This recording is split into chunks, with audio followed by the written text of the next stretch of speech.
پشاور میں بہت زیادہ کیسز ہیں، مگر کراچی کی اگر بات کریں تو کراچی شہر میں تو بہت زیادہ ایسے کیسز رپورٹ ہو رہے ہیں جو کہ ڈینگی کے مریض ہیں، اور مریضوں کی تعداد میں آئے روز ہم دیکھ رہے ہیں کہ اضافہ بھی ہو رہا ہے۔ مگر اس کے ساتھ ساتھ اس سے بچاؤ کے لیے حکومت کیا کام کر رہی ہے، وہاں کی صوبائی انتظامیہ کیا کام کر رہی ہے، یہ اپنی جگہ پر ایک اہم سوال ہے۔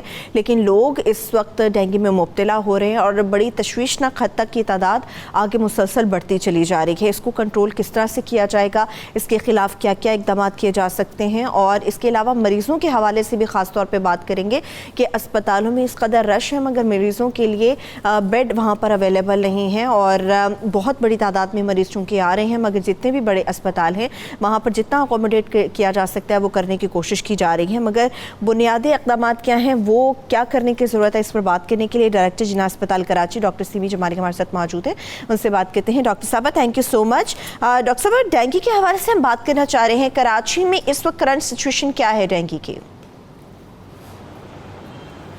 دیکھیے کراچی کے اندر ڈینگی اس وقت خاصی تعداد میں پایا جا رہا ہے۔ آپ کو پتہ ہے کہ ڈینگی ایک ماسکیٹو پیٹرن انفیکشن ہے جو کہ ایڈز ایجپٹائی ایک ماسکیٹو کی بریڈ ہوتی ہے جس میں سے یہ وائرس جو ہے ٹرانسمٹ ہوتا ہے ہیومن بینگز کے اندر۔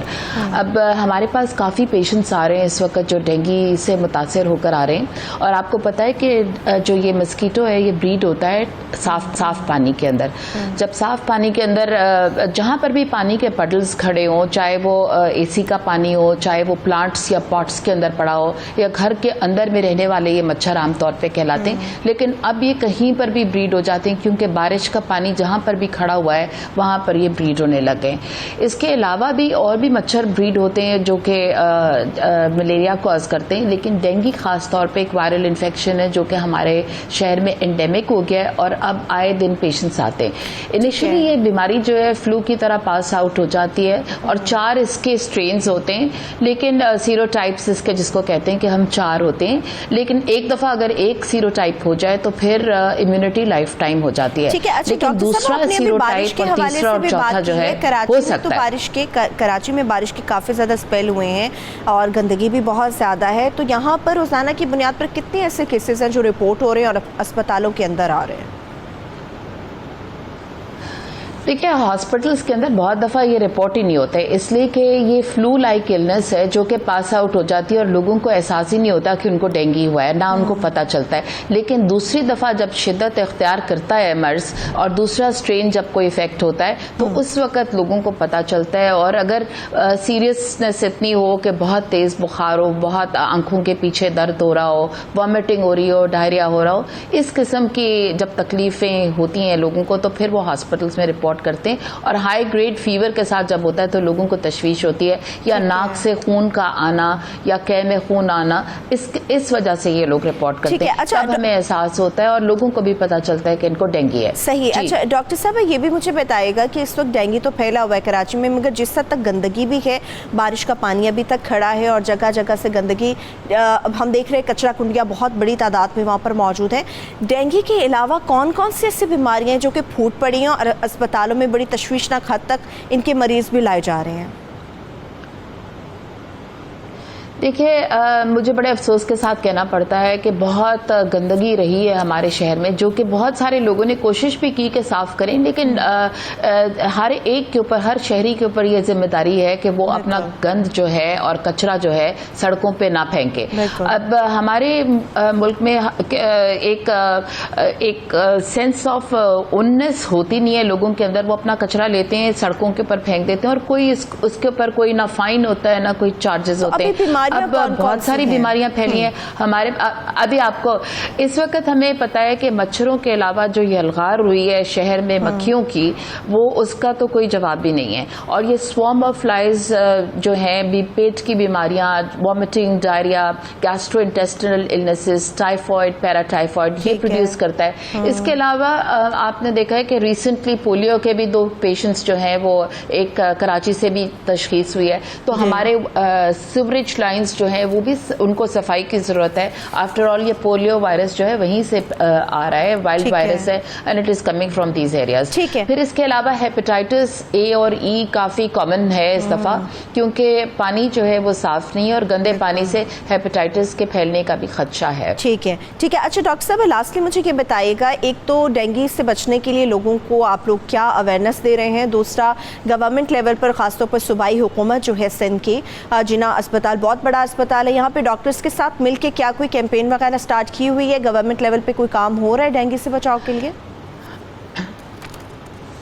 دیکھیے, ٹائم اینڈ اگین ہم لوگوں کو اویئرنیس اور آگاہی دیتے رہتے ہیں. ایک سیشنز ہوتے ہیں, ہر ڈپارٹمنٹ کے اندر سیشنز ہوتے ہیں جو کہ لوگوں کو بتایا جاتا ہے کہ آپ نے کیا کرنا ہے اپنے آپ کو پروٹیکٹ کرنے کے لیے. ریپیلنٹس جو ہیں وہ لگائیں اپنے آپ کو, مسکیٹو ریپیلنٹس. پھر اسپرے اور فاگنگ جو ہے وہ حکومتی سطح پر یہ کام ہونا چاہیے, اور ہو بھی رہا ہے, لیکن بہت سلو ہو رہا ہے. جس حکومت کی طرف سے کام ہو رہا ہے, مگر انفارچونیٹلی کام بہت زیادہ سلو ہے. بہت شکریہ, thank you so much doctor semi جماعتی جناح اسپتال کراچی ہمارے ساتھ موجود تھی.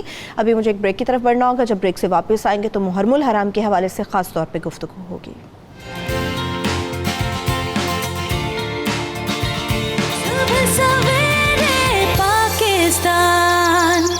سلام یا حسین, سلام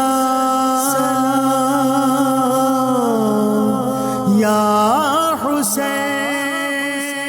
محرم الحرام کے حوالے سے خاص طور پہ بات ہوگی. جب میدان کربلا کی بات کرتے ہیں تو یزید کے لشکر نے جو ظلم ڈھائے وہ آج تک سب کو یاد ہیں, مگر آل محمد صلی اللہ علیہ وآلہ وسلم قربانیاں دیتی ہی رہی.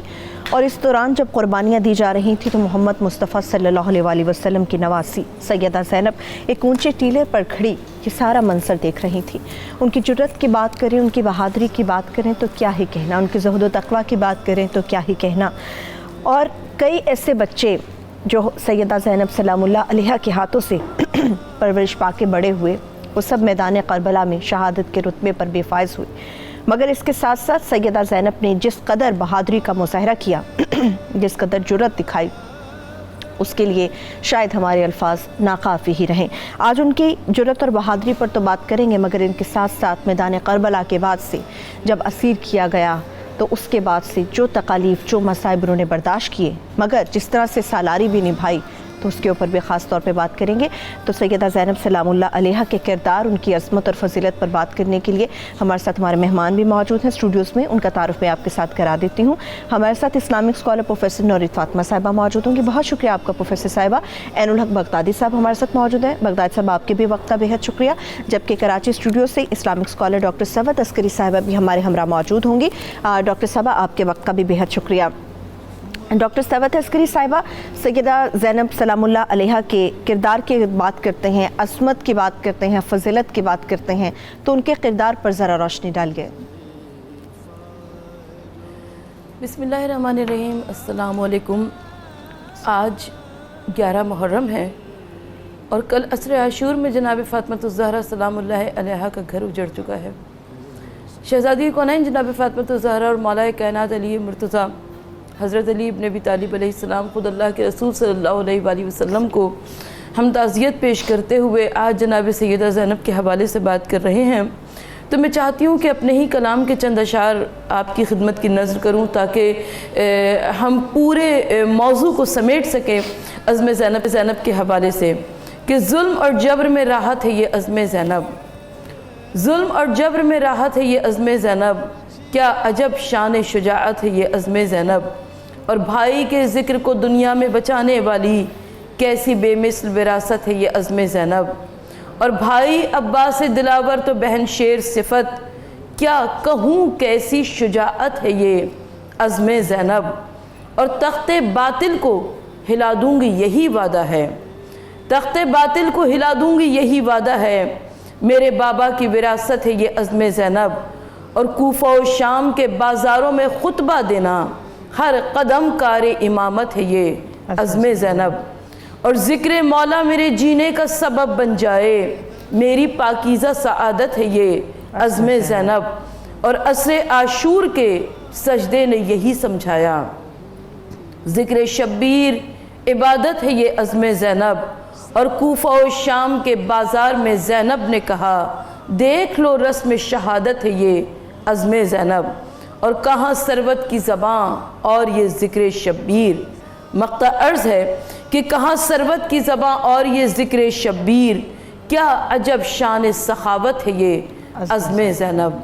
ہمارا ہزاروں سلام اس کربلا کی عظیم ترین خاتون پر جنہیں ہم شریکت الحسین کہتے ہیں، کربلا کی شیر دل خاتون ثانیہ زہرا جناب زینب کبریٰ سلام اللہ علیہا، جو کہ کربلا کے ہر مقام پر جناب زینب کبھی علی نظر آتی ہیں، کبھی حسن نظر آتی ہیں، کبھی حسین نظر آتی ہیں، اور کبھی حضرت عباس علمدار کی عظیم بے مثل صفت بن کر شجاعت حضرت عباس علمدار کو دکھاتی ہیں۔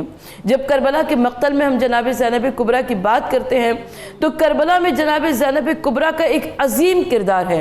میں حیران ہوتی ہوں کہ آج کل کے زمانے میں جبکہ عورت کی وہ عزت و وقت نہیں ہے، لیکن اس زمانے میں اللہ کے رسول صلی اللہ علیہ وآلہ وسلم کے پیارے گھرانے نے عورت کے مقام اور مرتبے کو کیسے واضح فرمایا کہ امام علی مقام امام حسین علیہ السلام ہر مقام پر جناب زینب کبریٰ سے مشورہ طلب کرتے ہیں، اور جناب زینب کبریٰ اگر نہ ہوتی تو آج ہمارے پاس پیغام کربلا موجود نہ ہوتا۔ یعنی پیغام کربلا کو زمانے میں پھیلانے والی، اس کی اشاعت کرنے والی جناب زینب کبریٰ سلام اللہ علیہا ہیں۔ جناب زینب کبریٰ کا عظیم کردار جو کہ مقتل کربلا میں نظر آتا ہے، ایک جانب آپ کے دم سے ڈھارس کی فضا کربلا معلیٰ میں قائم تھی، یعنی آپ خواتین کے عزم و ہمت اور حوصلے کو بڑھا رہی ہیں۔ دوسری جانب معصوم بچے اون و محمد ہے، مگر اون و محمد سے کہتی ہیں کہ اے اون و محمد تم حیدر کرار کے نواسے ہو، جعفر طیار کے پوتے ہو، دیکھو جب وقت امتحان آ جائے تو ہرگز خیمے کی جانب پلٹ کے نہ دیکھنا۔ دوسری جانب آپ اپنے بھائی کو مشورے دیتی نظر آتی ہیں، اور تیسری جانب تلۂ زینبیہ سے جناب زینب کبریٰ نے جب وہ منظر دیکھا کہ شمر امام علی مقام کے گلے پر کند خنجر سے ضربے لگا رہا ہے اور آپ کو پس گردن سے ذبح کر رہا ہے، اور اس وقت جناب زینب نے عمر ابن سعد کو مخاطب کر کے کہا کہ تو دیکھ رہا ہے اور تیرے سامنے میرا بھائی ذبح کیا جا رہا ہے۔ یہ وہ عظیم کردار ایک خاتون کا، ایک عورت کا نظر آتا ہے کہ جنہوں نے کربلا کے واقعے میں سید الشہداء امام حسین علیہ السلام کے بعد ایک مرکزی حیثیت اختیار کر لی۔ جناب زینب کبریٰ کے بغیر نہ تاریخ کربلا مکمل ہو سکتی ہے اور نہ ہی ہم مقصد کربلا کو سمجھ سکتے ہیں اگر جناب زینب کبریٰ کو ہم نہ سمجھیں، نہ سمجھ سکتے۔ سلام یا حسین، سلام یا حسین۔ بغدادی صاحب، جس طرح سے ڈاکٹر صاحبہ نے ابھی گفتگو کی، یقینی طور پہ مقتل کربلا میں اگر سیدہ زینب سلام اللہ علیہا موجود نہ ہوتی تو اس کی تقدیر ہی کیا بنتی، مگر کربلا کے بعد جو سیدہ زینب سلام اللہ علیہا کا کردار رہا وہ کیا تھا؟ بسم اللہ الرحمن الرحیم۔ آج کا یہ پروگرام ہماری جو آبادی کا ایک میجر پارٹ ہے جو ویمن پہ یہ مشتمل ہے، تو ان کے لیے یہ مشعل راہ ہے بے شک، اور ہمارے لیے سبق بھی ہے۔ سروت صاحبہ، اگر سیدہ زینب علیہ السلام اس واقعہ کربلا میں موجود نہ ہوتیں تو آج ہم بیٹھے یہاں پر اتنے اعتماد کے ساتھ، اور یہ پوری دنیا میں جو پروگرامز ہو رہے ہیں اور یہ جو تاریخ کربلا کی زندہ ہے تو یہ نہ ہوتی۔ یہ دیکھیں، بڑے پری پلانڈ پروگرامز تھے یہ۔ واقعہ کربلا کی اگر آپ تاریخی پس منظر دیکھیں تو اس میں حضور علیہ الصلوۃ والسلام نے اس کی خبر دے دی، پھر کربلا کی مٹی سیدہ ام سلمہ کو دے دی اور وہ ان کے پاس موجود تھی، تو یہ پہلے سے ایک تاریخ تو موجود ہو گئی کہ کربلا میں یہ واقعہ ہونا ہے، لیکن اس کی پھر تاریخ ایسے بنتی ہے کہ سیدہ زینب علیہ السلام جب آپ کا نکاح ہونے لگتا ہے تو حضرت علی رضی اللہ تعالیٰ عنہ عبداللہ ابن جعفر سے 2 شرطیں طے کرتے ہیں اس نکاح کی، اور ان میں 2 شرطوں میں سے پہلی شرط یہ تھی کہ سیدہ زینب اپنے بھائی امام حسین کے ساتھ اتنا پیار کرتی ہیں کہ وہ آپ کی زیارت کیے بغیر ایک دن پورا نہیں گزار سکتی۔ تو ایک تو یہ شرط ہوگی کہ ہر روز آپ یہ اجازت دیں گے سیدہ کو کہ وہ امام حسین علیہ السلام کی زیارت کر سکیں، اور دوسری شرط یہ رکھی کہ جب بھی امام حسین کسی جگہ سفر کرنا چاہیں اور وہ سیدہ زینب اپنی بہن کو ساتھ لے جانا چاہیں تو آپ ان کو اس سفر سے منع نہیں کریں گے، روکیں گے نہیں۔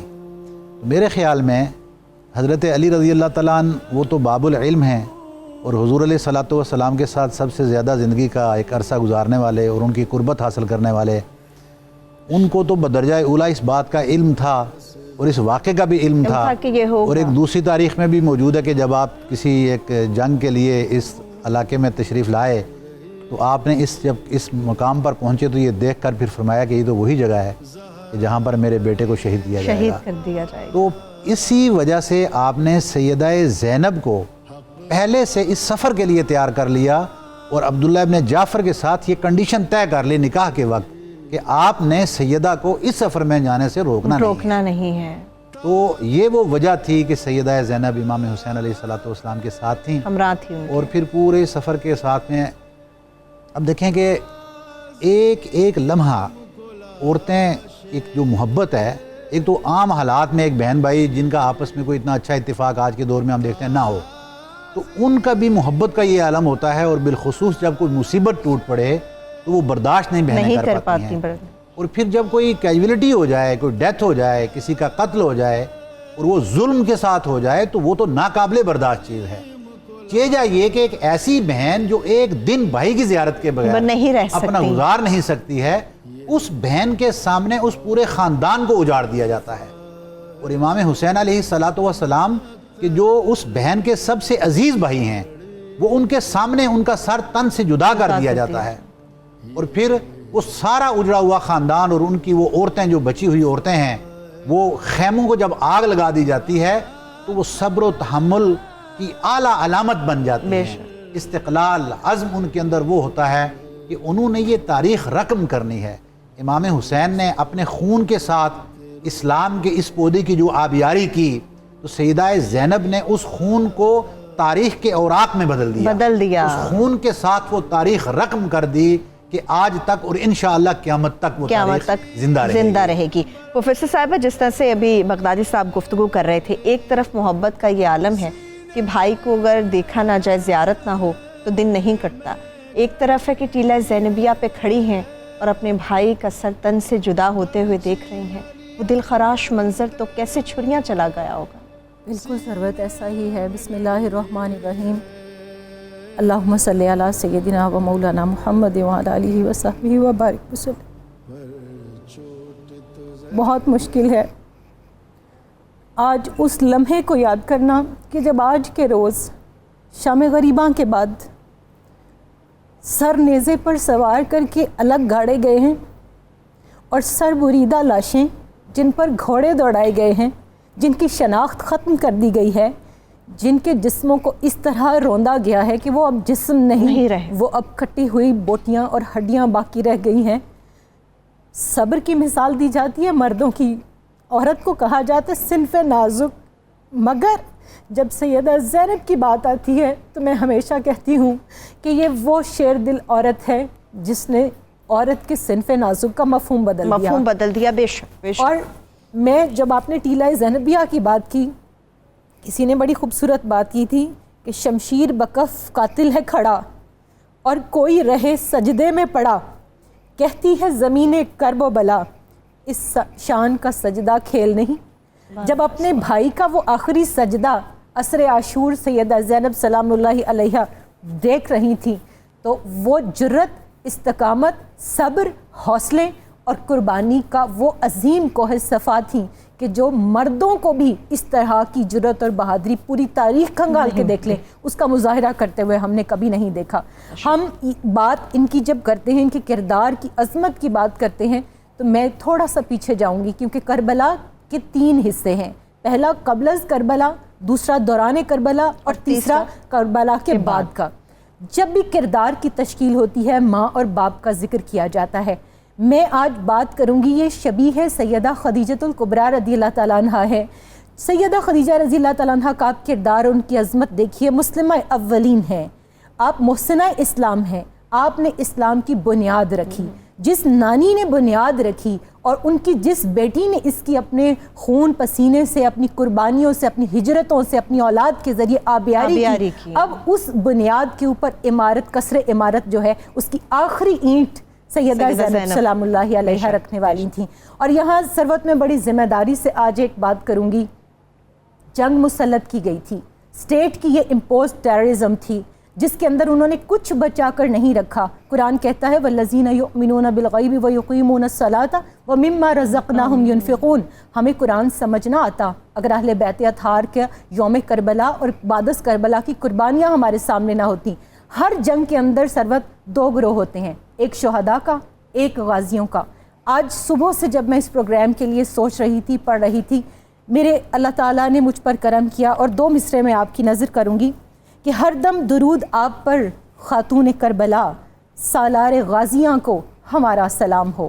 آپ غازیوں کی سالار ہیں، ہم شہداء کا تذکرہ کرتے ہیں۔ علامہ نے کہا تھا حدیث عشق دو بابست، کربلا و دمشق یکے حسین رقم کر دو دیگر زینب۔ جب ہم سیدہ زینب کے باب کی بات کرتے ہیں تو پھر ہمیں یہ ماننا پڑے گا کہ امام علی مقام علیہ السلام جس وقت میدان کربلا میں رخصت ہو رہے تھے تو آپ نے سالاری سیدہ زینب سلام اللہ علیہا کو تفویض کی تھی، اور آپ نے ارشاد فرمایا کہ میرے بعد امام وقت زین العابدین ہے، میرے اس بیٹے کا خیال رکھنا، میری سکینہ کا خیال رکھنا، اور دیکھو اس صبر کا مظاہرہ کرنا جس صبر کا مظاہرہ ہماری ماں سیدۃ النساء سیدہ فاطمہ الزہرا سلام اللہ علیہا نے اپنے بابا جان کے وصال کے بعد کیا تھا۔ اور پھر ہم دیکھتے ہیں کہ یہ جو یزیدی فوج تھی اس نے تو اس نماز کو ختم کرنا چاہا، لیکن کسی نے کہا کہ ظلم سمجھا تھا کہ جل جائے گی شولوں میں نماز اور راکھ خیموں کی کریدی تو مسلح نکلے۔ وہ رات جس رات میں تمام خیمے جلا دیے گئے، تمام مردوں کو شہید کر دیا گیا، ظلم اور جبر کی ایسی داستان رقم کی گئی کہ تاریخ دوبارہ اس کو دہرا نہیں سکے گی، اس رات بھی سیدہ زینب سلام اللہ علیہا سجدے میں پڑی ہیں اور سجدہ نیاز اور سجدہ شکر ادا کر رہی ہیں۔ گو کہ بھوک ہے، پیاس ہے، تکلیف ہے، مصیبت ہے، رنج ہے، لیکن آج کا جو دن ہے، مردوں میں ہمیشہ کہا کرتی ہوں کہ مردوں کے حوصلے ایک طرف، ان کی قربانیاں ایک طرف، ان کی شہادتیں ایک طرف، مگر ان کا باب قریباً بند ہو چکا ہے۔ اب جو جس باب کو سیدہ زینب سلام اللہ علیہا سے متصل کیا جاتا ہے، منسوب کیا جاتا ہے، اس میں ان کے حوصلے کو، اور جو ان کے ساتھ بیوہ عورتیں، یتیم بچیاں جو بالکل بے سر و سامانی کے عالم میں ہیں، جو رہ گئی تھیں، انہوں نے آج کے دن میدان کربلا کے اندر جو منظر دیکھا، ہمیں ماننا پڑے گا کہ ان کا صبر کائنات میں صبر کی آپ بات کریں، کسی نے دوبارہ مظاہرہ نہیں کیا۔ جب سیدہ زینب صلی اللہ علیہ کے صبر کی بات کریں گے اور ان خواتین کی جن کو اسیر کر کے لے جایا گیا، مگر اس قافلے کی سالاری سیدہ زینب سلام اللہ علیہا کرتی رہیں، وہ کیا منظر تھا؟ وہ جو تاریخ ساز خطبے دیے وہ کیا منظر تھا؟ اس کے ساتھ ساتھ زہد و تقویٰ اور آج کی عورت کے لیے کیا کچھ پیغام ہے، اس سے متعلق بات کریں گے ایک بریک کے بعد ہمارے ساتھ۔ سینے میں گڑی ہے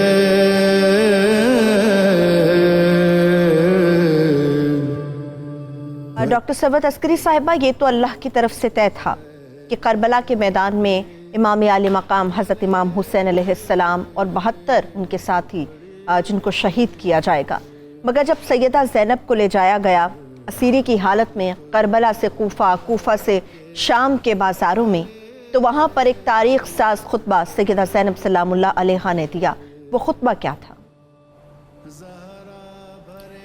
بسم اللہ الرحمن الرحیم۔ جب ہم جناب زینب کبریٰ سلام اللہ علیہا کے عظیم کردار پر بات کرتے ہیں تو جیسا کہ ابھی آپ نے خود ارشاد کہ یعنی کربلا اور بعد از کربلا میں جب ہم جناب زینب کبریٰ کے عظیم کردار کو تقسیم کرتے ہیں تو ہمیں کربلا میں بھی جناب زینب کبریٰ عزم اور استقامت کی منہ بولتی تصویر نظر آ رہی تھی۔ یعنی جب 11ویں محرم کو یہ لٹا ہوا قافلہ کربلا امام علی مقام سے روانہ ہوا تو بیبیوں کے ہاتھ رسن سے پس پشت بندھے ہوئے تھے، لیکن اس وقت بھی جناب زینب کبریٰ نے ایک ایک بیوی کو خود ناقے پر سوار کرایا۔ اور اسی طریقے سے جب کوفہ اور شام کے بازاروں میں جناب زینب کبریٰ سلام اللہ علیہا تشریف لائی، میں ایک بات عرض کرتی چلوں کہ ایک خطبہ نہیں ہے بلکہ مختلف مقامات پر مختلف خطبات ارشاد فرمائے ہیں جناب زینب کبریٰ نے۔ یعنی پہلے کوفے کے بازار میں، وہ کوفہ جو کہ حضرت علی کا دارالسلطنت تھا، وہ کوفہ کے جہاں پر جناب زینب درس قرآن دیا کرتی تھی، وہ کوفہ کے جن لوگوں نے، کوفے کے رہنے والوں نے خود خط لکھ لکھ کر مولا حسین علیہ علیہ السلام کو بلایا تھا. آج جب جناب زینب کبریٰ کوفے کے بازار میں داخل ہوئی تو اتنا شور تھا اور جیسے ہی جناب زینب کبریٰ نے اپنی زبان کو کھولا تو ایک مرتبہ ایسا سکوت، ایسی خاموشی چھا گئی کہ تاریخ یہ کہتی ہے کہ جو جانوروں کے گلے میں بندھنے والی گھنٹی تھی وہ گھنٹی تک خاموش ہو گئی. اور اس کے بعد جناب زینب کبریٰ نے اپنے خطبے کا آغاز کیا اور اس کے بعد ان کوفیوں کو مخاطب کر کے کہا کہ تم لوگ یوں ہی روتے رہو گے، اس لیے روتے رہو گے کہ تمہاری مثال اس عورت کے جیسی ہے کہ جس نے خود سوت کو کاتا اور اس کو کاٹنے کے بعد خود اس کو ٹکڑے ٹکڑے کر دیا. اور بالکل ایسے ہی جناب زینب کبریٰ نے ابن زیاد کے دربار میں بھی خطبہ دیا ہے. ابن زیاد کے دربار میں کہ جب ابن زیاد نے مخاطب کر کے کہا کہ تم نے دیکھا کہ اللہ نے تمہارے ساتھ کیا کیا، اور جناب زینب کبریٰ نے کہا کہ اے ابن مرجانہ تمہاری ماں تمہارے غم میں بیٹھے. یعنی ابن مرجانہ کے نام سے مخاطب کرنا یہ بتا رہا ہے کہ جناب زینب کبریٰ نہ صرف یہ کہ تاریخ اسلام پر گہری نظر رکھتی ہیں بلکہ وہ افراد جو کہ اسلام سے پہلے بھی موجود تھے اور اس کے بعد بھی موجود تھے اور ان کے ساتھ ان کا جو کردار تھا اس کردار کو جناب زینب کبریٰ نے کیا فصاحت اور بلاغت تھی کہ الفاظ کے اندر لگ رہا تھا کہ تیر چل رہے ہیں، اور یہ وہ تیر تھے کہ جو ظالم کے سینے میں پار ہو رہے تھے. اور جناب زینب کبریٰ نے اس کے بعد شام کے بازاروں میں بھی خطبات ارشاد فرمائے. ایسے خطبات ارشاد فرمائے کہ لوگوں نے بے اختیار کہا کہ کیا آج بازار میں علی آ گئے، اس لیے کہ فصاحت و بلاغت کے پیکر باپ کی فصیح و بلیغ بیٹی جناب زینب تھی، شاعر باپ کی شاعرہ بیٹی جناب زینب کبریٰ، اور وہی حسن فصاحت جناب زینب کبریٰ نے پائی جو کہ ان کے والد گرامی مولا کائنات علی مرتضیٰ نے پائی تھی. یہی وجہ ہے کہ کبھی شام کے بازار میں کبھی شام کے دربار میں لوگوں نے پریشان ہو کر گھبرا کر کہا کہ کیا آج علی بول رہے ہیں. یعنی حیا اور عفت کے پردے میں اگر جناب علی مرتضیٰ کی شان فصاحت دیکھنی ہو تو جناب زینب کبریٰ کا کردار دیکھیے. اور اس کے بعد ہم اس خطبے کی جانب متوجہ ہوتے ہیں جو کہ یزید کے دربار میں جناب زینب کبریٰ نے دیا. یزید جو کہ اقتدار کے نشے میں جھوم رہا تھا، وہ یزید جو کہ ظاہر بظاہر اپنے آپ کو فتح یاب سمجھ رہا تھا، وہ یزید جو اپنے سامنے اہل بیت رسول کو ایک رسن میں 12 گلے تھے اور امام سید سجاد کے گلے میں توق خاردار، ہاتھوں میں ہتھکڑیاں اور پیروں میں بیڑیاں، وہ محسوس یہ کر رہا تھا کہ جیسے اب مکتب اہل بیت کا خاتمہ ہو گیا ہے. لیکن جناب زینب کبریٰ نے یزید کو دربار میں مخاطب کیا، اور کس طریقے سے دربار میں مخاطب کیا کہ جب یزید نے کہا کہ کاش آج اس بزم میں بدر میں مرنے والے میرے بزرگ اور قبیلہ خزرج کی مصیبتوں کے شاہد ہوتے تو وہ خوش ہو جاتے. کہتے کہ شاباش اے یزید، ہم نے ان کے بزرگوں کو قتل کیا اور بدر کا انتقام لے لیا. بنو ہاشم سلطنت سے کھیل رہے تھے اور نہ آسمان سے کوئی وحی نازل ہوئی، نہ کوئی ملک آیا یعنی فرشتہ آیا.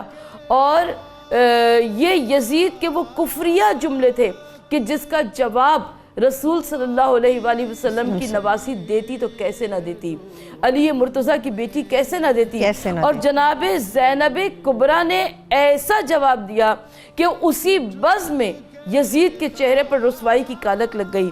جناب زینب کبریٰ دربار میں پہلے اللہ کی حمد و ثنا کو بیان فرماتی ہیں اور اس کے بعد رسول اور آل رسول صلی اللہ علیہ وآلہ وسلم پر درود بھیجتی ہیں، اور اس کے بعد جناب زینب کبریٰ اپنے خطبے کا آغاز کرتی ہیں اور کہتی ہیں کہ یزید تو یہ سمجھتا تھا کہ تو نے زمین اور آسمان کو ہم پر تنگ کر دیا ہے اور ہمیں شہر و اسیروں کی صورت میں پھرایا، اور تیرے زوم میں ہم رسوا ہو گئے اور تو باعزت ہو گیا. تیرا خیال ہے کہ اس کام سے تیری قدر میں اضافہ ہو گیا، اور تو جب اپنی بادشاہت کے امور کو منظم دیکھتا ہے تو خوشی کے مارے آپے سے باہر ہو جاتا ہے. تو نہیں جانتا کہ یہ فرصت جو تجھے دی گئی ہے اس میں تو اپنی فطرت کو آشکار کر سکے، اور کافر یہ خیال نہ کرے کہ یہ مہلت جو انہیں دی گئی ہے یہ ان کے لیے بہترین موقع ہے. ہم نے اس لیے مہلت دی ہے کہ وہ اپنے گناہوں میں اور اضافہ کریں اور ان کے اوپر رسوا کرنے والا عذاب نازل ہوگا. اور اے پسر طلقہ، یہ لفظ طلقہ کا استعمال بتا رہا ہے کہ جناب زینب کبریٰ کو تاریخ اسلام پر کس قدر عبور تھا، اور وہ جانتی تھی کہ فتح بدر کے دن کن لوگوں کو آزاد کر دیا گیا تھا، اور انہی آزاد کرنے والوں نے، انہی آزاد ہونے والوں میں کہ جن کے سینوں میں انتقام کی آگ تھی مگر وہ حالات کے آگے بے بس ہو گئے تھے، آج جب ان کے ہاتھوں میں اقتدار آیا تو انہوں نے اپنے دلوں کے سارے کینوں کو نکالا۔ میرے سامنے یہ خطبہ تحریر میں موجود ہے کیونکہ میں یہ چاہتی ہوں کہ کہیں ایسا نہ ہو کہ اس کا کوئی لفظ ادھر ادھر ہو جائے اور جناب زینب کبریٰ کا یہ عظیم خطبہ ہم اس کے کچھ نکات سے محروم ہو جائیں۔ جناب زینب کبریٰ جس وقت یزید اچھل رہا تھا اپنے کاموں پر، تو جناب زینب کبریٰ فرماتی ہیں کہ یزید اے دشمن خدا، میری نظروں میں تیری اتنی بھی قدر و قیمت نہیں ہے کہ میں تجھے سرزنش کروں یا تحقیر کروں، لیکن کیا کروں کہ میری آنکھوں میں آنسو ڈبڈبا رہے ہیں، میرے دل سے دھواں اٹھ رہا ہے۔ شہادت حسین کے بعد لشکر شیطان ہمیں کوفے سے ناہنجاروں کے دربار میں لایا تاکہ خاندان پیغمبر کی ہتک حرمت و عزت کرنے پر مسلمانوں کے بیت المال سے جو کہ زحمت کش و ستم دیدہ لوگوں کی محنتوں کا صلہ ہے انعام حاصل کرے۔ جب اس لشکر کے ہاتھ ہمارے خون سے رنگین ہو گئے اور جب ان پاکیزہ جسموں کے آس پاس درندے دوڑ رہے تھے، ایسے موقع پر اگر تو یہ سمجھتا ہے کہ تو نے ہمارے مردوں کو شہید اور ہمیں اسیر کر کے فائدہ حاصل کر لیا ہے، تو عنقریب تجھے معلوم ہو جائے گا کہ جسے تو فائدہ سمجھتا ہے وہ نقصان کے سوا کچھ بھی نہیں، اور اس روز تمہارے کیے کے علاوہ تمہارے پاس کچھ بھی نہ ہوگا۔ یہ وہ الفاظ تھے جناب زینب کی۔ تو خطبہ بہت طویل ہے، میں نے چند منتخب لائنوں کو آپ کی سماعتوں کی نظر کیا ہے۔ یہ وہ خطبہ تھا جناب زینب کبریٰ کا، یہ وہ عظیم اور تاریخی خطبہ بھرے تھا دربار میں، بالکل تاریخی خطبہ تھا کہ بھرے دربار میں جناب زینب کبریٰ کے اس خطبے سے یزید کے عزائم بھی بے نقاب ہو گئے، اور یزید جو کہ دربار میں بہت سارے ایسے افراد تھے جو کہ اجنبی افراد تھے، جو نہیں جانتے تھے کہ یہ رسول صلی اللہ علیہ وآلہ وسلم کا گھرانہ ہے اور یہ باعظمت ترین لوگ ہیں، ان سے تو یہی بتایا گیا تھا کہ خارجی ہیں اور جنہوں نے خروج کیا ہے خلیفہ وقت کے خلاف، ان کے سامنے جناب زینب کبریٰ نے شام کے دربار میں اپنے گھرانے کا تعارف بھی کرایا اور تاریخی اور عظیم بالکل خطبہ بھی دیا۔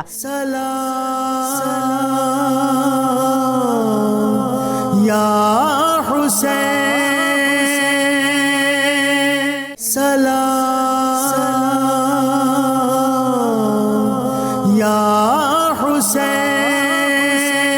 پروفیسر صاحبہ، جس طرح سے بیش بہا ایسے مقامات ہیں جہاں پر سیدہ زینب سلام اللہ علیہا نے خطبات ارشاد فرمائے، جب ایک خطبہ دیتی ہیں تو عرب کا ایک مشہور بزرگ ان کا خطبہ سنتا ہے، مسلم بن قصیر، وہ واقعہ کیا ہے، وہ کیا دعا کرتا ہے اس خطبے کو سننے کے بعد؟ دیکھیں، اس خطبے کے اور اس واقعے کی طرف جانے سے پہلے میں ایک چیز ضرور مینشن کروں گی کہ ہم اکثر سیدہ زینب سلام اللہ علیہا کے القابات کے حوالے سے بات کرتے ہیں، تاریخ ان کے خطبات کے حوالے سے مختلف ٹیکسٹ اور مختلف واقعات جو ہے وہ ہمارے تک پہنچاتی ہے، لیکن ایک چیز جو کبھی بھی نہیں مانی گئی یا کہی گئی اور جس کا فقدان ہے اور جس کو بار بار پروموٹ کیا جانا چاہیے، وہ یہ ہے کہ جب بھی کبھی انقلاب کی تاریخ لکھی گئی ہے اس میں عورت اور مرد شانہ بشانہ نکلے ہیں، اور جو عزم، جو حوصلہ، جو ہمت، جو قربانی مردوں نے رقم کی ہے، اس کو پھر اپنی خطابت کے ذریعے سیدہ زینب سلام اللہ علیہا نے آج کے دن تک ہم تک پہنچایا۔ میں اس حوالے سے ہمیشہ کہا کرتی ہوں کہ وہ خطیبہ عالمین ہیں، تاریخ نے نہ ان سے پہلے کبھی ایسی خطیبہ دیکھی نہ ان کے بعد، کہ جب وہ بولتی ہیں تو لہجہ حیدری جو ہے وہ اس کی وہ جھلک نظر آتی ہے کہ یزید و ابن زیاد کے درباروں کے در و دیوار کانپ جاتے ہیں، اور وہ لٹرلی کانپے، ایسا نہیں ہے کہ وہ کوئی تمثیلی طور پر کہا گیا۔ اور پھر اس کے بعد وہ جو ڈاکٹر صاحبہ بات کر رہی تھیں کہ کوفہ کے بازار کے اندر، شام کے بازار کے اندر، دمشق کے اندر اس قافلے کے متعلق جو ایک پولیٹیکل سینیریو کے تحت یہ کہا گیا تھا کہ یہ باغی ہیں حکومت کے، ان کی سرکوبی کر دی گئی ہے، ان کو کچل دیا گیا ہے، اور اب حکومت جو ہے وہ اپنی فتح کا جشن منا رہی ہے، اس وقت میں سیدہ زینب سلام اللہ علیہا کے خطبات تھے جنہوں نے پورا پولیٹیکل سینیریو چینج کیا، اور جنہوں نے ان کی فتح جو بظاہر فتح تھی اس کو شکست میں تبدیل کیا. آپ دیکھیں یہ ابن زیاد کے دربار میں بھی ابن زیاد جب آتا ہے سیدنا امام زین العابدین علیہ السلام کی طرف لپکتا ہے اور ان کو جو ہے وہ نعوذ باللہ شہید کرنے کا حکم دیتا ہے. آپ کس طرح سے حفاظت کے لیے ان کے آگے آ جاتی ہیں اور آپ فرماتی ہیں کہ اے ابن زیاد کیا ابھی تک خون پی پی کر اہل بیت اطہار کا تیرا کلیجہ ٹھنڈا نہیں ہوا؟ اب ایک بیمار بچا ہے, کیا تو اس کے خون سے بھی اپنے ہاتھ رنگنا چاہتا ہے؟ تو سن لے کہ میں اس کی ماں ہوں. اور یہاں مجھے حدیث پاک یاد آتی ہے کہ رسول رحمت صلی اللہ علیہ وسلم ارشاد فرماتے ہیں الخالۃ بمنزلۃ الام. عربی زبان کے اندر خالہ جو ہے وہ پھوپھی کے اوپر بھی اطلاق ہوتا ہے, اس کا خالہ کے اوپر بھی. آپ وہ ماں ہیں جنہوں نے اپنے ہاتھوں سے اپنے اون و محمد کو تو پروان چڑھایا, ان کی تو تربیت کی, لیکن حضرت قاسم کی بھی اسی طرح, حضرت شہزادہ علی اکبر کی بھی اسی طرح, اور یہ بظاہر آپ کے بھتیجے ہیں لیکن آپ ان کو اپنا بیٹا قرار دیتی ہیں. اور پھر جب ابن زیاد نے دیکھا کہ یہ اس طرح سے اپنے بھتیجے پر قربان ہونے کے لیے تیار ہیں تو پھر وہ رک گیا. یہ آپ کا عزم, یہ آپ کا حوصلہ, یہ آپ کی ہمت ہمیں یزید کے دربار میں بھی نظر آتی ہے. وہاں پر جب چھڑی لبان امام عالی مقام علیہ السلام کی طرف لگائی گئی تو آپ تڑپ گئی یہ منظر دیکھ کر, اور وہاں پر صحابی رسول صلی اللہ علیہ وآلہ وسلم نے اس بدبخت, اس لعین کو روکا. اور اس وقت کیا منظر ہوگا کہ جب سر حسین علیہ السلام سیدہ زینب سلام اللہ علیہا کے اس پورے قافلے کے سامنے ابن زیاد کے دربار میں پہلی دفعہ آیا, آپ اس سے لپٹ کر رونے لگیں. وہاں اس وقت صحابہ کرام کی موجودگی, محبان اہل بیت کی موجودگی, بلکہ ایک یہودی کا واقعہ ہمیں ملتا ہے کہ جو اس وقت تک یہودی تھا, اس نے سر امام حسین علیہ السلام کی جب بے حرمتی دیکھی, اس نے کہا کہ 70 پشتیں ہو چکی ہیں کہ میں یہودی ہوں, لیکن میری آل, میری قوم آج بھی مجھے آل نبی ہونے کی وجہ سے آج تک ادب اور احترام کا میرے ساتھ مظاہرہ کرتی ہے. تم کس طرح کے انسان ہو کہ ابھی ایک پشت بھی نہیں گزری اور تم نے اپنے نبی کے نواسے کے ساتھ کیا سلوک کیا ہے. یہ منظر دیکھا اور اس ابن زیاد نے جب ان کے قتل کا حکم دیا تو انہوں نے فوراً کہا اشہد ان لا الہ الا اللہ واشہد ان محمد عبدہ ورسولہ. کہنے لگا تو نے موت کے ڈر سے کلمہ پڑھا؟ اس نے کہا میں 100 دفعہ اپنی جان قربان کرتا ہوں ان ہستیوں کے اوپر. اب وہ جو پولیٹیکل سینیریو چینج ہو رہا تھا اس میں سیدہ زینب سلام اللہ علیہا, سیدنا امام زین العابدین, ان کے خطبات اور ان کا وہ سیاسی بصیرت جو ہے وہ شامل تھی کہ جس کے بعد آپ دیکھیں واقعہ ہرا رونما ہوا. اس کے بعد کعبۃ اللہ کو جلایا گیا 61 ہجری کے بعد 62 ہجری 63 ہجری. یزید نے اپنا جو عمل کیا تھا وہ اس کو ثابت کرنے میں لگا رہا, اور سیدہ زینب سلام اللہ علیہا اس حسینی کردار کو, اور وہ جو ایک جس کو اس وقت وہ میڈیا کا دور نہیں تھا تو وہ کہتے ہیں آنکھ اوجل پہاڑ اوجل. اگر سیدہ زینب سلام اللہ علیہا کا کردار, ان کی عظمت, ان کی جرت, ان کے خطبات اور ان کی وہ شعلہ بیانی ہمارے سامنے نہ ہوتی تو کبھی آج 1380 سال کے بعد ہم بیٹھ کے ان کا ذکر نہ کر رہے ہوتے. بالکل صحیح. بغدادی صاحب میرے پاس وقت مختصر ہے, اگر آج کی عورت کو دیکھتے ہیں تو سیدہ زینب سلام اللہ علیہا کے کردار کو اگر دیکھتے ہیں تو کس طرح سے اس سے روشنی لے سکتی ہے اور اپنی سیرت کو بہتر کر سکتی ہے, اپنی زندگی کو بہتر کر سکتی ہے؟ میں مختلف پروگرامز کے اندر یہ پہلے بھی گزارش کرتا رہا ہوں کہ ان واقعات کا اس انداز میں جو ہم تذکرہ کر رہے ہیں یہ اس کا ایک پہلو ہے. بے شک. لیکن جس مقصد کے لیے اس پورے خانوادے نے جان دی اور پورا خانوادہ اجڑ گیا, اور جو وہ مصائب, دکھ, تکالیف ہم بیان کرتے ہیں اور بیان کرتے ہوئے ہم پھر روتے بھی ہیں, ہم اس کا احساس لے کر غمگین ہوتے ہیں, گھروں میں جاتے ہیں, پریشان رہتے ہیں. تو اس ساری پریشانی کا, اس ساری تکلیف کا ایک پرپس ہے کہ جس پرپس کے لیے ان نفوس قدسیہ نے اپنی جانوں کو قربان کیا, جس دین کی اقدار کو بچانے کے لیے انہوں نے قربانیاں دیں, کیا اس دین کی اقدار کو آج ہم بچا رہے ہیں؟ کیا جو دین اس وقت مشکل میں تھا وہ دین آج مشکل میں نہیں ہے؟ پھر ہم نے خود اپنے آپ کو دیکھنا ہے کہ کیا ہم امام حسین کی اس سنت کے اوپر عمل پیرا ہیں یا نہیں. کیونکہ سیدہ نے جب وہاں پہ خطبہ دے رہی ہیں یزید کے دربار میں بھی, تو وہ ایک ایک اپنے جملے کے ذریعے تاریخ بنا رہی ہیں کہ تم رسیوں میں جکڑ کر کیا یہ ثابت کرنا چاہتے ہو کہ تم کامیاب ہو گئے. اس کا مطلب یہ تھا کہ اگر حق رسیوں میں جکڑا ہوا بھی ہو تو وہ حق حق ہی رہتا ہے, وہ ناکام نہیں ہوتا کبھی بھی. تو گویا کہ آج اگر حق رسیوں میں جکڑا ہوا ہے تو ہم اس کا کس حد تک ساتھ دے رہے ہیں؟ سیدہ کو ہم زاہدہ, عابدہ, صابرہ کے القابات ہیں ان کے. آپ کا زہد یہ تھا, آپ کی عبادت یہ تھی کہ اس وقت ان خیموں کے اندر بھی جیسے اشعار پڑھے جا رہے تھے کہ مسلح, جلے ہوئے خیموں سے بھی مسلح نکل رہے ہیں جن کے اوپر اہل بیت اطہار اپنی نماز کو قضا نہیں ہونے دیتے ہیں. سیدہ جب واپس سفر کے لیے جاتی ہیں دمشق کی طرف, ان کا سفر ہوتا ہے تو اس وقت وہ بے کجاوا اونٹ کے اوپر جب بیٹھتی ہیں تو وہاں پر بھی اپنی نماز کو قضا نہیں ہونے دیتی. کیا آج ہم سیدہ زینب کے اس کردار کو, وہ عورت ہو یا مرد, کیا اس کو اپنائے ہوئے ہیں کہ ہماری نمازیں قضا ہوتی ہیں یا نہیں ہوتی ہیں؟ کیا ان لوگوں کو ہم نے صرف اس لیے رکھ لیا ہے کہ ہم نے رونا ہے بیٹھ کر اور ہم نے ان کے انتظاکر کو یاد کرنا ہے اور بس, اور 40 دن کے بعد ہم نے بھول جانا ہے, سبیلیں لگیں گے, یہ دن کامیاب ہو گئے تو خلاص نہیں, بلکہ اس ایک لمحے سے ضرورت اس امر کی ہے کہ ہم اس پورے واقعے کو اپنے بچوں کی تاریخ بنا دیں, ان کے دماغوں میں ثبت کر دیں اور ان کے جو حقیقی پہلو تھے ان کو اجاگر کریں اور اپنی زندگی کے اندر لاگو کریں. کربلا کا وہ واقعہ تاریخ کا واقعہ نہ رہ جائے, کتابوں کے اوراق میں نہ رہ جائے, بلکہ وہ ہماری زندگیوں کے اندر جاری ہو جائے, ہمارے کردار کے اندر جاری ہو جائے, صرف ہمارے گفتار کے اندر نہ, کردار میں جاری ہو. یہ وہ واقعہ کربلا ہے, یہ سیدہ زینب کا کردار ہے. عورت کا بھی یہی کردار چاہیے کہ جس طرح انہوں نے ان مشکلات کو برداشت کیا, انہوں نے ساتھ دیا, لیکن کسی لمحے ان کی زبان پر حرف شکایت نہیں آیا. تو آج کی عورت تو پوری شکایت کا وہ رجسٹر لے کر گھوم رہی ہے کہ ہمارے گھروں میں یہ, ہمارے بہن بھائیوں سے فلاں سے یہ. تو کیا دین کی خاطر آج کی عورت کچھ چند ایک تکالیف کو برداشت نہیں کر سکتی؟ بڑی خوبصورت, بڑی ہی خوبصورت باتیں آپ نے کی ہیں. بہت بہت شکریہ عین الحق بغدادی صاحب آپ کا, پروفیسر نورید فاطمہ آپ کا بھی, اور ڈاکٹر ثروت عسکری صاحب آپ کا بھی وقت کا بے حد شکریہ. مجھے ایک بریک کی طرف بڑھنا ہے, جب بریک سے واپس آئیں گے کچھ اور بھی دیگر معاشرتی مسائل ہیں جن کے اوپر خاص طور پر گفتگو ہوگی. ہمارے ساتھ رہیے. برچھی علی اکبر تیرے سینے میں گڑی ہے,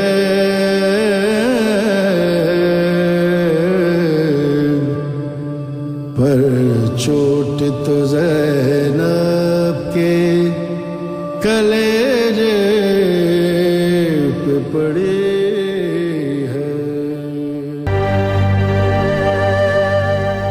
آپ دوسروں کے کام میں عمل دخل کرتے ہیں, اس کے دو پہلو ہو سکتے ہیں. ایک تو یہ کہ آپ خود کسی کو دعوت دیتے ہیں, کسی کے ساتھ اپنی پریشانی کو شیئر کرتے ہیں, اور پھر خود آپ دعوت دے رہے ہوتے ہیں کسی سامنے والے شخص کو جو کہ آپ کے گھر کے معاملات کو نہیں جانتا, جو کہ اس سچویشن میں موجود نہیں ہے, یا اس سچویشن میں کیا کچھ ہو رہا ہے وہ نہیں جانتا. وہ آپ کو صرف اپنے دماغ کے حوالے سے یا اپنی شخصیت کے حوالے سے ایک مشورہ دے دیتا ہے. ایک تو یہ پہلو ہو گیا. دوسرا یہ پہلو ہوتا ہے کہ لوگ آپ کو دیکھتے ہیں, شاید آپ کام کے دوران تھوڑا غائب دماغ ہوتے ہیں, شاید لوگ آپ کو دیکھتے ہیں کہ آپ کسی پریشانی میں مبتلا ہیں, یا شاید لوگ آپ کو دیکھتے ہیں کہ آپ بالکل تنہا اکیلے کسی جگہ پر کسی سوچ میں گم ہیں, تو وہ بنا کسی وجہ کے, بنا آپ کے کسی ریزن کو جانے بنا آپ کو آ کے پوچھتے ہیں, مشورے دینا شروع کرتے ہیں. اور انسان جب اندر سے ٹوٹتا ہے یا کسی پریشانی میں ہوتا ہے تو وہ شکایت تو نہیں کر سکتا, ہاں مگر اپنے دل کو آسودہ کرنے کے لیے کسی سے مشورہ کرتا ہے. یہ وہ معاملات ہوتے ہیں, اس میں آپ کے دوست بھی آ سکتے ہیں, رشتہ دار بھی آ سکتے ہیں, آپ کے کلیگز بھی آ سکتے ہیں, جب مشورے تو دیتے ہیں, اور اس سے آپ کے گھر میں, آپ کی شخصیت میں, آپ کے معاملات میں کتنا بگاڑ پیدا ہو جاتا ہے. اس سے بچنا کیسے چاہیے, اوائڈ کیسے کرنا چاہیے, اور کاؤنسلنگ کیسے ہونی چاہیے اپنی, اس پر بات کرنے کے لیے ہمارے اسٹوڈیوز میں ہمارے مہمان بھی موجود ہوں گے. ہمارے ساتھ میچ میکر ہیں تہمینہ زبیر صاحبہ, بہت شکریہ تہمینہ صاحبہ, اور اس کے ساتھ ساتھ ہمارے ساتھ موٹیویشنل اسپیکر ہیں, رائٹر بھی ہیں, لکھتے بھی ہیں, علی عباس ہمارے ساتھ موجود ہے. تھینک یو سو مچ علی آپ کا. اور ہماری بہت ہی پسندیدہ ماہر نفسیات اسلام آباد سے نوشابہ منان بھی ہمارے ساتھ موجود ہوں گی. تھینک یو سو مچ نوشابہ آپ کے بھی وقت کا. سب سے پہلے نوشابہ چلے میں آپ سے آغاز کر لیتی ہوں. ہم جب پریشان ہوتے ہیں یا ایسے ہی بیٹھے ہوتے ہیں اکیلے, تو لوگ یہ کیوں سمجھتے ہیں کہ آپ کسی پریشانی میں ہیں اور بنا کسی دعوت کے وہ آ کے آپ کو مشورہ دیتے ہیں, آپ کے معاملات میں عمل دخل ان کا شروع ہو جاتا ہے. اس کی وجہ کیا ہوتی ہے؟ جی بسم اللہ الرحمن الرحیم. شکریہ ثروت, ہمیشہ کی طرح بہت اچھا ٹاپک. دیکھیے جو بات ہے کہ ہمارے, ایک تو میں تھوڑا سا اس کو لے کر چلوں گی کہ جو ابھی جو ریشو چل رہا ہے, جس قدر یہ سیپریشنز کا, میریٹل ڈسکارڈس کا سوسائٹی کے اندر, اس میں بہت زیادہ عمل دخل جو ہے, میں یہ سمجھتی ہوں کہ بہت سارے عوامل ہیں. ہماری جو کلچرل جو اپروچ ہے نا, کہ جس طرح لوگ چل رہے ہوتے ہیں سوسائٹی, ہم اسی کو فالو کرنے شروع کر دیتے ہیں. اور بالکل جو تھرڈ پارٹی انوالومنٹ ہے, چاہے وہ آپ کے نیبرز ہیں, چاہے وہ آپ کے ریلیٹیوز ہیں, ایون ہم نے دیکھا کہ اس میں خواتین جو بچیاں گھر بیٹھی ہوتی ہیں اور خاص کر ایک ڈرامہ دیکھتی ہیں, اور اس ڈرامے کا جو امپیکٹ جو اینڈ ہوتا ہے وہی رات کو جب ہسبینڈ گھر آتا ہے تو انفلوئنس ہو جاتی ہیں, پرسویشن ہو جاتی ہے, اور اس کا امپیکٹ وہ اینڈ رزلٹ وہ بھی اس کا ہوتا ہے. دیکھیں کمیونیکیشنس, سب سے پہلی بات میاں بیوی کا ریلیشن شپ ایک ایسا ریلیشن شپ ہے, یہ بہت ہی سینسٹیو جہاں یہ بہت ہی مضبوط ہے اتنا ہی یہ کمزور ہوتا ہے. اس کے اندر کسی بھی انوالومنٹ کے اندر خاص کر ہماری بچیوں کو بہت زیادہ محتاط رہنے کی ضرورت ہے. کمیونیکیشن لڑکا اور لڑکی دونوں کے اندر آپس میں جب ہوتی ہے تو میرے خیال میں کسی تیسرا انسان اس کے اندر انڈلج نہیں کر سکتا. یوزلی یہ لوگ ہو رہے ہوتے ہیں کہ اپنے جو پاسٹ ایکسپیرینسز ہو رہے تھے لڑکی کے, اگر والد اس کا ایکسپیرینس اپنے پیرنٹس کو جیسے اس نے دیکھا, اگر تو اس نے فرینڈلی ماحول میں بڑی ہوئی ہے یا لڑکے کے گھر کا ماحول ہے, ہمارا نشابہ پرابلم یہ بھی ہوتا ہے, نشابہ ہمارا پرابلم یہ بھی ہوتا ہے کہ ہم ہر زندگی کو اپنے پہلو کو صرف میاں بیوی تک محدود کر دیتے ہیں. میں چاہ رہی ہوں ہم اس کا دائرہ تھوڑا وسیع کریں. یہ صرف میاں بیوی کا رشتہ نہیں ہے ایسا, یہ آپ کا میرا بھی شاید ہم سب لوگوں کا مسئلہ ہوتا ہے کہ ہم جب پریشان ہیں یا اکیلے بیٹھیں یا تو دوسرے لوگ آ کے آپ سے پوچھتے ہیں ہاں بھائی کیوں اتنے پریشان ہو, کوئی مسئلہ ہے, کوئی پریشانی ہے, ہم اس کو اپنی تکلیف بتا دیتے ہیں. دوسروں کی انوالومنٹ جو ہمارے معاملات میں ہوتی ہے وہ کتنا بگاڑ پیدا کرتی ہے. میں آپ کو بتاؤں, دیکھیں ثروت, سب سے پہلی بات میں ایک چیز کو بارہا کہتی ہوں, بڑی دفعہ میں نے کہا ہے کہ یہ جو چھوٹے چھوٹے آفٹر شاکس ہوتے ہیں نا ریلیشن شپس کے اندر, کسی بھی ریلیشن شپ کے اندر, خاص کر جو ہسبینڈ وائف ہے, یہ چھوٹے چھوٹے آفٹر شاکس بڑے اچھے ہوتے ہیں. یہ بڑا زلزلہ نہیں آنے دیتے. کانفلکٹس ہوتے ہیں ہمارے روزمرہ کی زندگی میں, ماں باپ کے ساتھ بھی ہو جاتے ہیں, ورکنگ انوائرمنٹ میں بھی ہو جاتے ہیں. یہ چھوٹی چھوٹی جو کانفلکٹس ہیں یہ بڑا کانفلکٹ نہیں ہونے دیتے. اب یہ ہے کہ جو ارد گرد کے لوگ ہیں, ہم نے دیکھا کہ جس وقت بھی انسان آپ یہ اب آپ کے اوپر ڈیپینڈ کرتا ہے کہ آپ کے جو ارد گرد کے لوگ ہیں, آپ اپنے انوائرمنٹ خود سلیکٹ کرتے ہیں, آپ خود الاؤ کرتے ہیں لوگوں کو کہ وہ آپ کے جو دائرہ ہے اس کے اندر انٹر ہوں. اس میں کسی تھرڈ پارٹی کا قصور نہیں ہوتا میرے خیال میں. لوگوں کو آپ جیسے نیبرز ہم نے دیکھا کہ وہ ہو سکتا ہے کہ اگر آپ اپنی کسی دوست کے ساتھ شیئر کر رہے ہیں کوئی بھی ایسی آپ کی اور آپ کے ہسبینڈ کی, آپ کی مدر ان لا کی, آپ کے پیرنٹس کی, آپ کے باس کی کوئی ایسی بات ہے جو آپ شیئر کر رہے ہیں, تو وہ آپ سے اپنا ایکسپیرینس شیئر کرے گی اور اپنے ایکسپیرینس کو لے کر آپ کو, میرے خیال میں یہ چیز, میں تو اس کو بڑے سیریسلی آپ کو بتاؤں کہ معاملات اتنے خراب ہوتے نہیں ہیں جتنے خراب جو تھرڈ پرسن ہے وہ اس کے اندر آ کر ان معاملات کو خراب کر دیتا ہے. سب سے جو چیز میں آپ کو بتاؤں گی خاص کر بہت امپورٹنٹ, وہ ہے کسی بھی ریلیشن شپ میں لحاظ اور رسپیکٹ. ثروت, جب آپ اپنے گھر کی بات, اپنے ہسبینڈ جو کہ آپ کے لیے بہت ہی پرائیویٹ ہے, آپ کی فیملی, جب آپ اپنی بات باہر کرتے ہیں تو اس کا مطلب ہے کہ اب آپ نے جو بال ہے وہ دوسرے کے کورٹ میں پھینک دی ہے. اور پھر جدھر لحاظ ختم ہو جاتا ہے, جدھر رسپیکٹ کا عنصر, دیکھیں ہمارے پاس ایسے کیسز بھی آئے ہیں ہسبینڈ ڈرگز میں انوالو ہیں, ہسبینڈ آپ جب کسی انسان کے اوپر, ایک ہوتا ہے ملزم اور ایک ہوتا ہے مجرم, تو جب آپ اس کو بنا دیتے ہیں تو اس کا وہ لحاظ ختم ہو جاتا ہے. اور ہم نے دیکھا ہے کہ جس وقت وہ تیسرے بندے میں بات جاتی ہے اور وہ جب لحاظ ختم ہوتا ہے تو لڑائیاں زیادہ بڑھ جاتی ہیں. آپ ضرور انوالو کریں تھرڈ پارٹی جو لوگ دیکھنے والے ہیں. اگر آپ دیکھ رہے ہیں کہ آپ کے, ہاں نشابہ, جس طرح تھرڈ پارٹی کی آپ بات کریں, علی اگر آپ یہ دیکھ رہے ہیں کہ کوئی فزیکل ابیوز, ٹھیک. اچھا علی دیکھیں, اگر میری بات ہے وہ میرے پیٹ میں نہیں رہے گی تو جس کو میں بتا رہی ہوں اس کے پیٹ میں کیسے رہے گی. دوسری یہ بات ہے میرا یا میرے گھر کا مسئلہ ہے, میرا یا میرے گھر کا ایک پرسنل میٹر ہے, میں کسی دوسرے کو کیوں انوالو کرتی ہوں جب مجھے سمجھ آ رہی ہے کہ یہ میرا معاملہ ہے, دوسرا اس میں کیا کر سکتا ہے, پھر بھی میں چاہتی ہوں کہ دوسرا شخص اس میں انوالو ہو جائے. مجھے بڑی ہنسی آ رہی تھی آپ کی بات سے کہ جب انسان اپنا راز خود نہیں رکھ سکتا, میرے پیٹ میں نہیں رہے گا, میں کیسے کہوں گی علی کہ اپنے پیٹ میں رکھتی کرتے ہیں اور کسی کو کان میں جا کے کہتے ہیں کہ میں تمہیں بتا رہا ہوں, اس کو تم نے آگے نہیں بتانا. اب ایک انسان جو اپنا راز خود نہیں رکھ سکتا وہ دوسروں سے کیسے ایکسپیکٹ کر سکتا ہے وہ اس کو راز رکھے؟ دیکھیں ثروت, یہ انسان کی نیچر میں شامل ہے. انسان کو جب دکھ ہوگا نا, جب تکلیف ہوگا تو وہ اس نے کسی نہ کسی کے ساتھ شیئر کرنی ہے, لیکن اس کو شیئر کرتے ہوئے یہ خیال کرنا چاہیے کہ وہ کس کے ساتھ کر رہا ہے. میں آپ کو پازیٹیو نوٹ سے اپنی گفتگو کا آغاز کرتا ہوں. امریکہ میں, یورپ میں اس بات کو بڑے اچھے طریقے سے دیکھا جاتا ہے, سمجھا جاتا ہے کہ پاکستانی سوسائٹی میں فیملیز آپس میں مل کے رہتی ہیں, ایک دوسرے کا خیال رکھتی ہیں, ایک دوسرے گھر آتی ہیں, جاتی ہیں, کھانے کھاتے ہیں. یہ آپ بات کر رہی ہیں انٹرفیئرنس, وہ اس کو کہتے ہیں کہ یہ خیال کرتے ہیں آپس میں. اب انٹرفیئرنس کا دیکھیں دو پہلو ہوتے ہیں انٹرفیئرنس کے. ایک تو انٹرفیئرنس وہ ہے جو آپ کے لیے اریٹیشن کا باعث بن رہی ہے, اور آپ کو اگر کوئی شخص خدا نہ خواستہ کسی کی شادی نہیں ہو رہی تو ہر آنٹی, پھپھی, چاچی, تائی وہ آپ کو اتنا اریٹیٹ کر دیتے ہیں گھر پہ آ کے, باقاعدہ شادی نہیں ہو رہی, کیا مسئلہ ہے, کوئی لڑکا نہیں مل رہا, ہم آپ کے لیے تلاش کرتے ہیں. وہ لڑکی کا بیچاری کا بیٹھے بیٹھے گھر میں بیٹھنا اجیرن کر دیتے ہیں. جس کی زندگی ہے اس کو میرے خیال سے اپنی زندگی اپنی مرضی سے گزارنے دیں. ہاں. اور مشورے تب دینے چاہیے جب لوگ مشورہ مانگیں. آپ ایک اور بات غور کریں, جب بھی کسی کا کوئی بھی پتہ کرنے کے لیے آتا ہے نا, کوئی مریض ہو, تو وہ ایک اپنا نسخہ پھکی ضرور دے کے جاتا ہے. وہ اس کو بے شک اس کے کام کا پتہ ہو یا نہ ہو, وہ اپنا ایک نسخہ ضرور دے گا کہ یہ اجوائن کے ساتھ پانی میں ڈال کے پی لیں, یا آپ یہ 2 الائچیاں جو ہیں یہ پانی میں گرم کر کے پی لیں. حالانکہ اس کو اس کام کا کوئی پتہ نہیں ہوتا ہے بالکل بھی. انسان کو ایک بہترین لوگ اپنی زندگی میں چوز کرنے چاہیے. اور آپ غور کریں, جن لوگوں کے دماغ میں ویکیوم زیادہ ہوتا ہے وہی لوگ زیادہ ان میں کانفیڈنس کی کمی ہوتی ہے. جب کانفیڈنس کی کمی ہوگی نا آپ کے اندر, جب پازیٹیوٹی نہیں ہوگی, جب آپ کی محفلیں اچھے اسکالرس کے ساتھ, انٹلیکچوئلس کے ساتھ, پازیٹیو لوگوں کے ساتھ جب وہ نہیں ہوں گے, تو پھر آپ کے اندر ایک خلا ہوتا ہے. جب جو انسان کانفیڈنس نہ ہونا جس کے اندر, پھر وہ اپنی بات مختلف جگہوں پہ کرتا رہتا ہے. جب وہ مختلف جگہوں پہ کرتا ہے بات, پھر پھنستا جاتا ہے. پھر اس کو اس بات پہ کچھ لوگ بلیک میل بھی کرتے ہیں, اس کی چھیڑ بھی بنتی ہے, اور وہ اپنی عزت بھی گوا بیٹھتا ہے. تو بہتر طریقہ اس میں یہ ہے, اور خاص طور پہ جو ابھی ریلیشن شپ کی بات کر رہے تھے, جو میاں بیوی کا ریلیشن ہے خاص طور پہ اس کی بات کر رہے تھے, جب بھی لڑائی ہوا کرے نا تو ایک کو سرنڈر کرنا چاہیے. جب میری خود بھی گھر میں لڑائی ہوتی ہے تو میری سوسائٹی میں جو میرے دوست ہیں, میں ان کے گھر چلا جاتا ہوں, 2-3 گھنٹے گھر گزار کے پھر واپس آ جاتا ہوں. لیکن علی, اس میں بھی یہ ہوتا ہے کہ مرد ہوتا ہے وہ باہر بات کر لیتا ہے. اب جو بیسٹ بڈیز ہوں گے ان کے ساتھ بات کرتا ہے کہ بھائی یہ معاملہ ہو گیا. اب جو بیسٹ بڈی ہے اس کو تو نہیں پتا علی اور اس کی مسز کے درمیان کیا معاملہ ہے, کس بات پہ ہوا. بہت ساری باتیں مرد بھی چھپاتے ہیں دوستوں سے, بہت ساری باتیں خواتین بھی چھپاتی ہیں.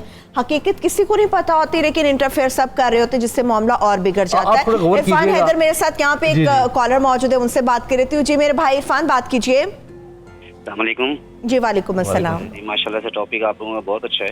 یہ دیکھیں جی, آپ کے گھر میں کسی بھی دوسرے بندے کی انوالومنٹ جو ہے وہ اس وقت ہوتی ہے کہ جب آپ کے اپنے گھر کی باؤنڈری کمزور ہوتی ہے نا. صحیح, بالکل. جب تک آپ کے گھر کی باؤنڈریز جو ہے وہ کمزور رہیں گی, باہر سے بیرون سے لوگ آ کر آپ کے معاملات کے اندر انوالومنٹ کرتے رہیں گے. ہم خالی ایک گھر کی مراد نہ لیں نا, ہم اگر پورے اپنے عزیز کی حساب کو دیکھتے ہیں, اپنے معاملات کو دیکھتے ہیں, کہ جب تک ہمارے ملک کے اندر بیرونی طاقتوں, بیرونی قوتوں کی انوالومنٹ رہے گی, اس کی وجہ یہ کہ ہماری باؤنڈریز کمزور ہے نا, کہ ہماری بالکل صحیح ہے. بالکل, آپ بالکل ٹھیک بات کر رہے ہیں. اپنی باؤنڈری کو مضبوط کرنے کی ضرورت ہوتی ہے. تھینک یو آپ کے کال کرنے کا. ہمارے ریگولر کالر یاجا بھی کراچی سے موجود ہیں, ان سے بات کرتے ہیں. یاجا, آج کے موضوع پر کیا بات کریں گے آپ؟ وعلیکم السلام سروت, کیسی ہیں؟ تمام مہمانوں کو سلام, اور خصوصاً نوشابہ کو سلام ہو, کیونکہ وہ ہمیشہ گھر بنانے کی بات کرتی ہیں اور اچھی گائیڈنس دیتی ہیں. دیکھیں بات یہ ہے کہ میں اگر اپنی بات کروں نا, ہم کوئی ایسا گھر نہیں جس میں لڑائی جھگڑا نہ ہو. میری بیوی اور میرے درمیان جو جھگڑا ہوتا ہے, یقین کریں کہ ہم اپنے کمرے میں بند کر کے نکلتے ہیں. جب ہم واپس کسی کے سامنے پیش ہوتے ہیں, کوئی گیس نہیں کر سکتا کہ ان کے اندر اتنی لڑائی ہوئی. یہ آپ کی انڈرسٹینڈنگ کا لیول ہے. بات یہ ہے کہ جب آپ دوسروں کو انوالو کرتے ہیں, یا جس طرح کہ میں خصوصی طور پہ آج کل کے دور میں, کیونکہ موبائل اتنا عام ہے, تو 10 لوگوں کو جب خواتین بتاتی ہیں, 10 لوگوں سے مشورے لیتی ہے, تو وہ اس کو مس گائیڈ کرتے ہیں. یہ مس گائیڈنس ہو جاتی ہے. اور میں یہ کہتا ہوں, دیکھیں لڑکی کی ماں کو چاہیے کہ لڑکی کو گھر چلانے کا مشورہ ضرور دے, لیکن اس کا گھر نہیں چلائے. ہر گھر کی اپنی ایک انوائرمنٹ ہوتا ہے. اور جو آپ نے بات کی نا, میں یہ کہوں گا کہ ہم جو میاں بیوی ہیں دونوں ایک دوسرے کو برداشت کرنا سیکھیں. دیکھیں یہ زندگی جو ہے کبھی بھی آئیڈیل نہیں ہوتی. کوئی یہ سمجھے کہ میرا میاں اتنا سب کچھ میری مرضی کے مطابق چلے گا, ایسا نہیں ہوتا. یا شوہر یہ سمجھے کہ میری بیوی ساری چیزیں وہ لے کے چلے گی.